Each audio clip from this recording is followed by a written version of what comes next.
Hospital అంతా sweets పంచిపెట్టారంట. ఏంటండి ఏదో ఆలోచిస్తున్నారు? కవల పిల్లలు పుట్టపోతే ఏంటే బంగారం లాంటి బిడ్డను కన్నావు. అవునండి, నిజంగా మన బిడ్డ బంగారమే. అక్కతో పాటు పుట్టిన నాకు మిమ్మల్ని అక్కని వదిలి వెళ్ళాలనిపించలేదు. మీతోనే ఉండిపోయాను. బహుశా నా ఆయుష్ తీరలేదేమో, అందుకే ఆ దేవుడు నన్ను తీసుకెళ్ళలేదు. అక్కని ముద్దాడుతున్న అమ్మను చూస్తుంటే నాకు ఏడుపొచ్చేది. కానీ అమ్మ నన్ను దగ్గరికి తీసుకోవడానికి నేను కనిపించను కదా. అమ్మ ఉన్న వాళ్ళు ఎంత అదృష్టవంతులో, అమ్మ స్పర్శ ఎంత బాగుంటుందో నాకు అర్థం చేసుకునే వయసు లేకపోయినా అది అమ్మ ప్రేమని అర్థమైంది. నాన్న కూడా అప్పుడప్పుడు అమ్మ అవుతాడు. ఆ క్షణం అక్కలో కలిసిపోయి ఆనందాన్ని అనుభవించేదాన్ని. మీరు లేనప్పుడు అక్క పక్కనే ఉండేదాన్ని. నాకు ఇంత అన్యాయం చేసిన దేవుడు చిన్న సంతృప్తిని మిగిల్చాడు. ఎందుకంటే నేను అక్కకి కనిపిస్తాను కాబట్టి. నీలాల కళ్ళని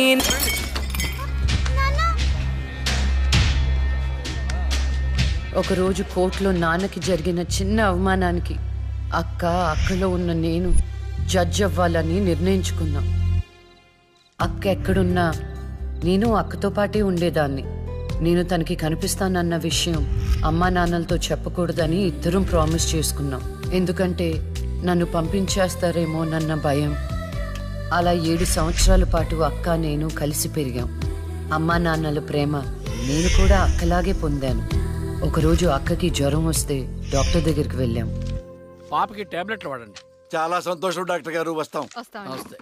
రామ్మా. మీ పాప అండి? అవునమ్మా. ఎంత పెద్దదైపోయింది. మీ హాస్పిటల్లోనే కదా పురుడు పోశారు. ఉంటానమ్మా. ఆ తాగుబోతు డాక్టర్ ఆ రోజు తాగేసి పాపకు ఆపరేషన్ చేశాడు.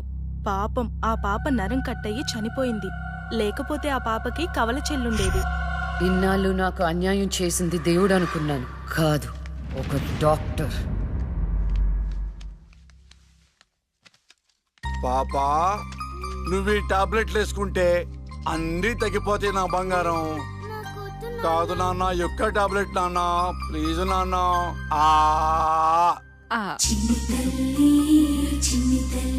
జ్వరం తగ్గిపోద్ది నాన్న, బుజ్జు బంగారు తల్లి.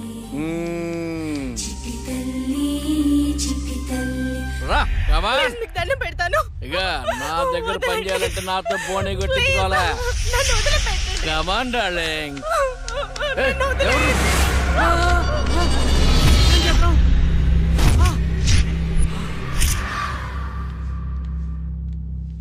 పాపా, పాపా, తులసి, పాప ఎక్కడ? అదే అర్థం కావట్లేదండి. ఎక్కడికి వెళ్ళింది?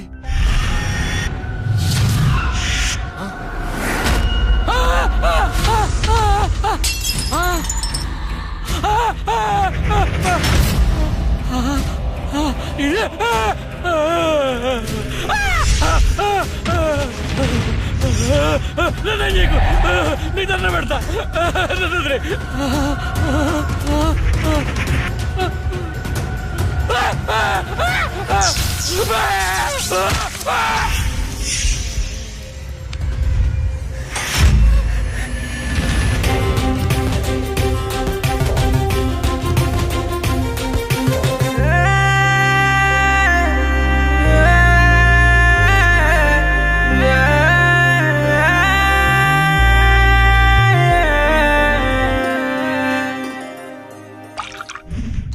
గురువు గారండి, మా అమ్మాయి లా పాస్ అయిందండి.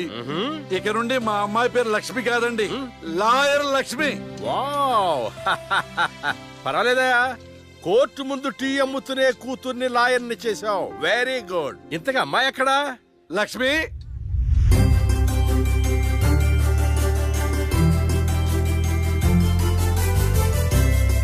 ఏంటి నాన్న పిలిచారు? సార్, మా అమ్మాయి లక్ష్మి. నమస్కారం. అమ్మా, నరసింహరావు గారని పెద్ద లాయరు. అవునా? వయసులోనా? కాదురా, మామూలుగా కూడా పెద్ద లాయరేనమ్మా. నేను మీ గురించి చాలా విన్నానండి. అంటే సాక్ష్యాలతో సంబంధం లేకుండా ఎలాగైనా కేసు మీ వైపు మలుచుకుంటారని విన్నాను. అదేనమ్మా లాయర్ తెలివితేటలు. అది సరే, ఇంతకీ నువ్వు సొంతగా ప్రాక్టీస్ చేద్దాం అనుకుంటున్నావా, లేక నాలాంటి వాడి దగ్గర అసిస్టెంట్ గా చేద్దాం అనుకుంటున్నావా? అంటే ఇంకొకరి దగ్గర చేస్తే వాళ్ళ ఇన్ఫ్లుయెన్స్ నా పైన పడుతుంది కదండి. అలా కాకుండా డైరెక్ట్ గా ప్రాక్టీస్ చేద్దామని అనుకుంటున్నాను.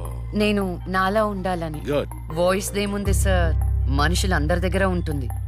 లాయర్ కి ఉండాల్సింది ఆనెస్టీ, అది నా దగ్గర ఉంది సార్. హానెస్టీ, నిజాయితీ. చూద్దాం నీ నిజాయితీతో ఎన్ని కేసులు గెలుస్తావో. All the best. అమ్మా చూసావా, నువ్వు నోరు తెరిస్తే అవతల వాడు నోరు ఎలా మూతపడిందో, కోర్టులో కూడా ఎలాగ చంపేయాలా? నాన్న నాకు మంచి చాయ్ పెట్టి. ఏయ్, నా బంగారు తల్లికి మంచి చాయ్ రెడీ చేయరా. మా అమ్మాయి లాయర్ అయిందండి, శుభం. తన పేరుతో అర్చన చేయించండి. అలాగేనమ్మా. శుక్లాం భరధరం విష్ణుం శశివర్ణం చతుర్భుజం ప్రసన్నవదనం ధ్యాయేత్ సర్వ విఘ్నోపశాంతయే ఇష్టకామ్యార్థ ఫల సిద్ధిరస్తు.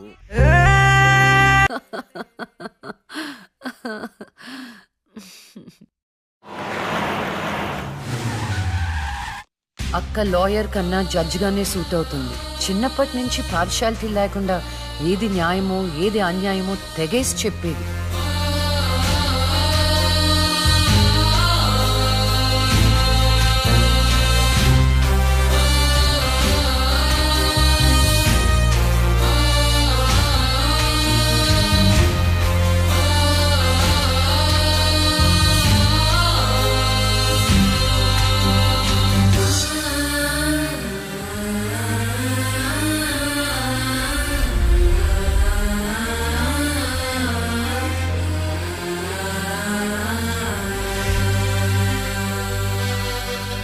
కూర్చోండి.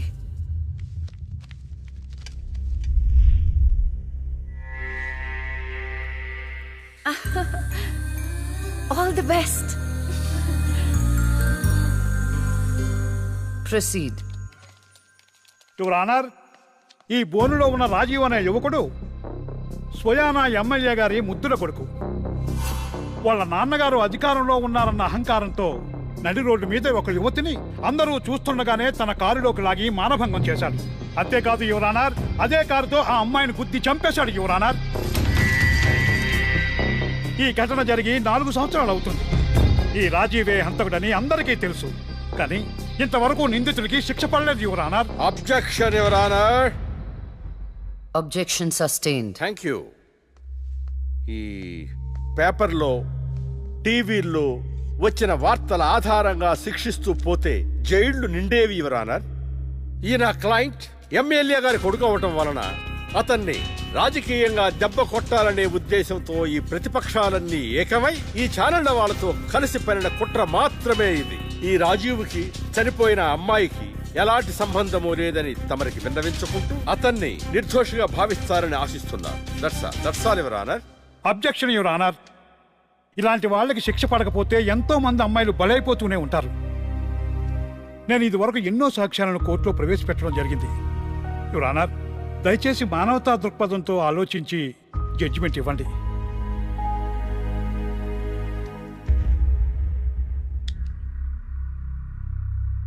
ఈ కేసు పూర్వాపరాలు పరిశీలించిన మీదట సాక్ష్యాధారాలు తారుమారు చేసి ఈ కేసుని పక్కదారి పట్టించడానికి ప్రయత్నం జరిగిందని నాకు అర్థమైంది. సాక్ష్యం లేకపోవచ్చు, కానీ కారణం లేకుండా ఏ ఆడపిల్ల తల్లిదండ్రులు మా అమ్మాయిని మానభంగం చేశారు, చంపేశారు అని కోర్టు మెట్లు ఎక్కరు.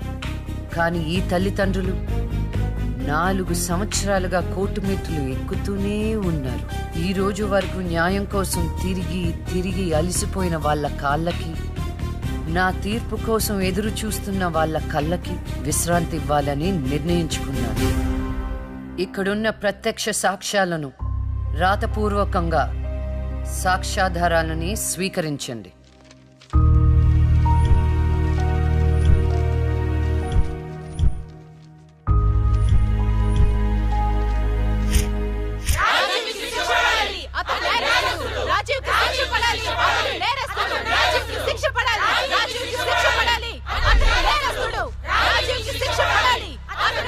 Order, order, order.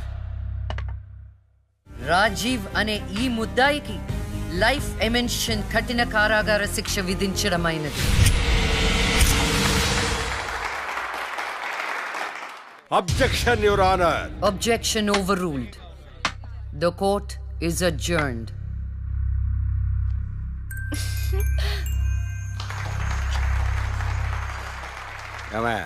కొత్తగా వచ్చింది అంటే ఏ సీమ టపాకాయో శిశింద్రియో అనుకున్నాం. లక్ష్మీ బాంబు. జాగ్రత్తగా ఉండు. చెమటలు పట్టించేస్తుంది సార్.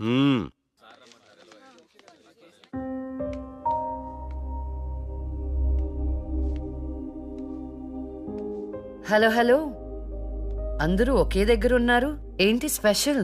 చేపల పులుసు మేడం. ఓహో, తినండి తినండి. మీ అందరికీ ఒక విషయం చెప్పేద్దామని వచ్చాను. ఇక మీదట దొంగ సాక్ష్యాల్ని ఎంకరేజ్ చేయకూడదు. న్యాయంగానే వాదించాలి. ఏమిటి మేడం, ఏం మాట్లాడుతున్నారు? ఇంకెలా మాట్లాడమంటారండి? కోర్టుని కూరగాయల మార్కెట్లా తయారు చేశారు. స్టేషనరీ నుండి సాక్ష్యాల వరకు ప్రతిదీ అమ్మకమే. మర్డర్ కేసుకో రేటు, దొమ్మి కేసుకో రేటు, రేప్ కేసుకో రేటు. చిచి, చెప్పుకుంటేనే సిగ్గుచేటు. సంపాదించుకుంది చాలు, ఇక అన్నీ మారాలి. అన్నీ మారతాయి. ఇక నుండి దొంగ సాక్ష్యాలు చెప్పేవాళ్ళు కోర్టు సరౌండింగ్స్ లో కూడా కనిపించడానికి వీల్లేదు. ఎవడైనా కక్కుర్తిపడి డబ్బు కోసం దొంగ సాక్ష్యాలతో కేసుని గెలిపించుకోవాలని చూస్తే వాళ్ళని కూడా నేరస్తుల బోన్లో నిలబెడతా, శిక్షలో షేరింగ్ ఇప్పిస్తా. ఇక నుంచి న్యాయం గెలవాలి. న్యాయమే గెలవాలి. న్యాయమే గెలవాలి. న్యాయమే గెలవాలి. న్యాయమే గెలవాలి.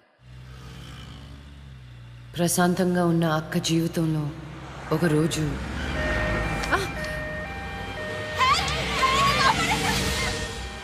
అంబులెన్స్ లో అమ్మాయిల ఫాలో అవ్వ. జాగ్రత్త.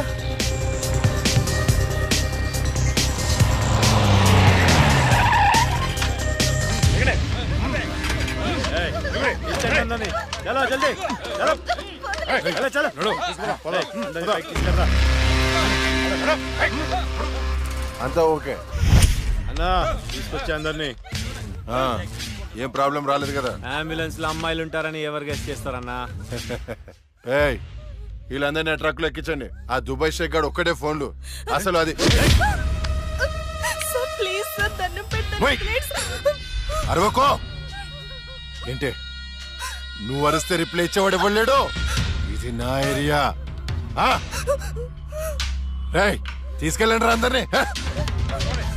తీసుకెళ్ళండి తొందరగా. పోవే. Stop it!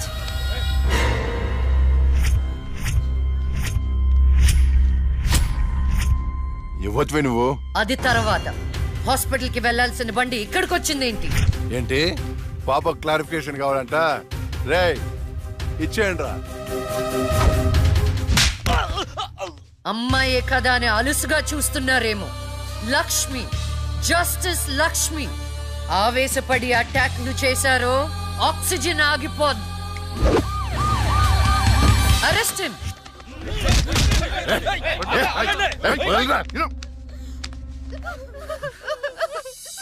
అయ్యో, ఏడవకండి అమ్మా, ఏడవద్దు, ఊరుకోండి, ఏడవద్దు. వీళ్ళని స్టేట్ హోమ్ కి తీసుకువెళ్ళండి.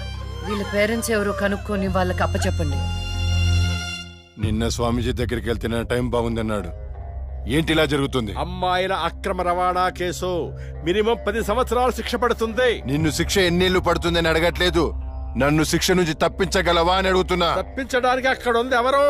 ఎవరు? లక్ష్మీ బాంబ. అంతేగా? చాలా కరెక్ట్ ఇన్ఫర్మేషన్ చెప్పావు నాయన.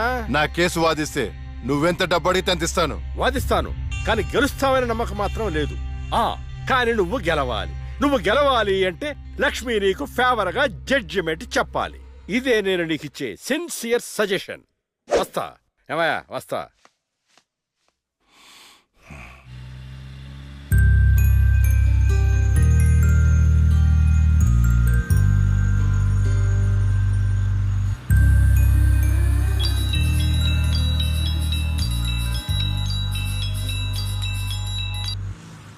హలో, వైకుంఠాన్ని. నా కేసు విషయంలో పోలీసు నుండి లాయర్ల వరకు అందరూ నా చేతుల్లో లేదు, నా చేతుల్లో లేదని చేతులు ఎత్తేస్తున్నారు. కారణం నువ్వంటే భయం. ఆ భయాన్ని కోరేట్ ఫిక్స్ చేశాను. 1 కోటి రూపాయలు.